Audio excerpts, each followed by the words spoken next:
Hi, and welcome to Clarkenomics. In this video, we're going to discuss something called the business cycle. All right. So, in previous videos, we established this model when we talked about the aggregate supply curve, the short run aggregate supply curve, that is an upward sloping one, and the aggregate demand curve is a downward sloping one. And from the intersection of these two macroeconomic curves, we get the United States real GDP, and we get the United States price level as measured by some kind of index such as the Consumer Price Index, the CPI. So this is our base model. We're going to start modeling some economic situations, starting with something called a recession. You might have heard of a recession. The United States had a very painful recession from the end of 2007 until about 2009. Unfortunately, at the time where I'm making this video, it looks like the United States is going to be headed into another pretty painful recession due to the coronavirus. Another word for recession is contraction. During a recession, the economy contracts. I'm kind of gesturing with my hands coming closer together. The economy starts to shrink. That's what a recession is all about. So, what does a recession look like in this model? Typically, it looks like this. Aggregate demand shifts to the left, right? We go from having AD1 to AD2. Well, why might that happen? As we talked about in the aggregate demand video, the sum of consumer spending plus investment spending plus government spending is decreased, right? So that shifts aggregate demand to the left. Well, what's the effect of that on the GDP and the price level? Find your new equilibrium. The price level is now PL2. So the price level is actually decreased from what it was before, and the real GDP has also decreased, right? When demand shifts to the left, you're going to see a decrease in the Y variable and the X variable. So real GDP is now lower than it was before. So let's talk about what this actually means, right, in real terms here. When the price level falls, that means that we've got a lower inflation rate. So that's good. We might, although, have deflation, and that's bad for other reasons. On the other hand, real GDP falling means a higher unemployment rate. Remember, there is an inverse relationship between GDP and employment, right? So when we look at real GDP falling, that means that, well, people are going to be producing less, which means more people are going to be in search of a job but can't find one. And so these are the two primary effects of a recession. The price level falls, meaning the inflation rate, slows down, and higher unemployment happens. So the painful side of this is obviously going to be the unemployment rate going up. Now, talking about the opposite situation. This is what we call an economic recovery, also known as an expansion. This is what the United States experienced from about 2009 until the first part of 2020. One of the longest expansions in US history that is now, unfortunately, most likely, we don't have the data yet, come to an end. So in a recovery, we go from AD1 to AD2. The sum of consumer spending plus government spending plus investment spending increases for whatever reason. It's usually based on expectations about the economy. And that's going to lead to a higher price level, PL2, and a higher real GDP, RGDP2. What does that mean for the people? Well, it's the opposite of the previous couple slides, right? The price level rising means that inflation is going to be going up. Prices are rising. Things are getting more expensive. But on the other hand, real GDP is rising.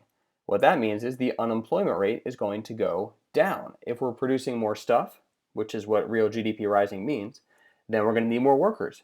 And if we need more workers, fewer people are going to find themselves looking unsuccessfully for work. So, those are the two primary conditions in the economy over time. This is the model that we call the business cycle. So over here on the y-axis, we have level of real output. In other words, real GDP. That's what that means, just in kind of elementary terms there. And on the x-axis, we have time. And so what happens is the US economy goes through a recession, right? GDP starts to fall. And then things get as bad as they're going to get. We call this a trough. And then the economy starts to go into recovery, expansion, and that continues for a while, and then we'll hit a peak. That's the highest the economy is, and then we enter another recession down to a trough. And over time, hopefully, the economy is still growing upwards. Just how when you're a kid, you might get sick, you might feel better, you might get sick, you might feel better, but you're growing the entire time. Think about the economy like that. That's hopefully what is happening. So, is it possible to know when you're in a recession or when you're in a recovery? Yes. Is it possible to know when you're at a trough or a peak? No. See, because you can't know you were at a peak until the economy has already started to contract, right? So the United States economy is very likely at a peak or was at a peak in the first part of 2020 and is now entering a recession.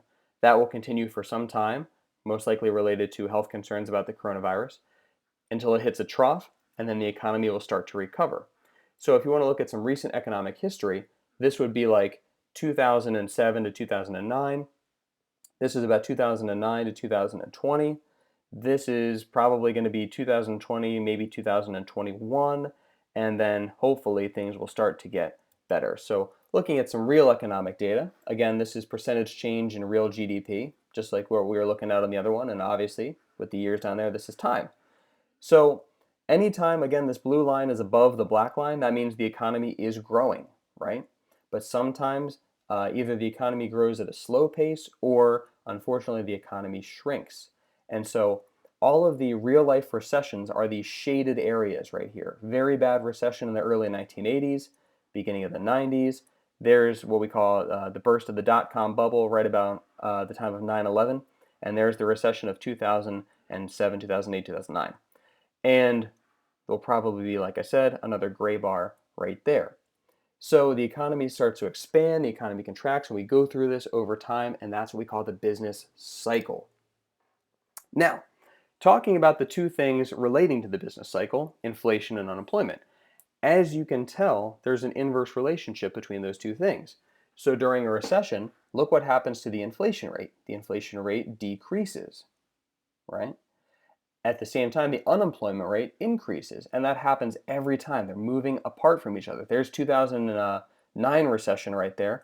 Unemployment shoots up, but the price level goes down. In fact, actually, there was some mild deflation happening right there. So these two curves always move opposite because, again, when GDP is falling, that means that inflation is also falling, but unemployment is rising. And when GDP is rising, that means that inflation is also rising, but unemployment is falling. So there's one other situation that I want to make you aware of. It's called stagflation.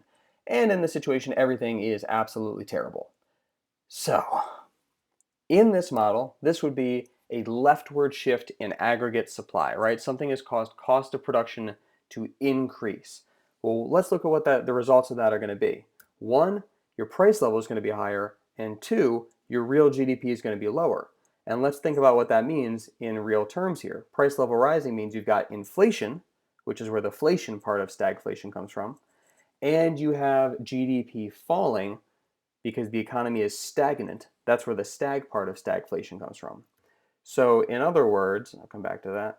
In other words, you've got a situation with higher inflation and higher unemployment. It's the absolute worst. Of course, the opposite of this is great. That would be a situation where aggregate supply shifts to the right, which means that prices fall and unemployment falls too. It's pretty cool. So this is what stagflation actually looks like. The United States hasn't really experienced much stagflation, but it did happen throughout the 1970s. Again, rough time. So in the 1970s, what you can see here is you can see the blue line measuring inflation, percentage change in the CPI, inflation going up and up and up and up, and unemployment, unfortunately, going up and up and up too. And so these things that usually move in the opposite directions of each other, as you can see from here, right, this is the 1980s onwards, usually in the opposite direction of each other, are now moving in the same direction in the 1970s. And this led to some record-breaking numbers in something called the misery index. This is a rather informal measure of, quality of life, but it's pretty simple, so it's fun to teach. The misery index is just the sum of the unemployment rate and the inflation rate, right?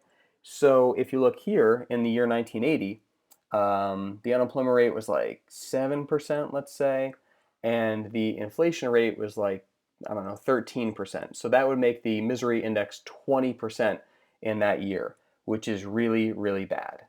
So hopefully the United States will not experience stagflation in the near future, but if it does, it will be pretty painful for a lot of people. So that's a little bit about the business cycle. Typically, recessions are caused from leftward shifts in aggregate demand, and expansions are caused from rightward shifts in aggregate demand. We usually don't see those supply shocks that would cause something like stagflation.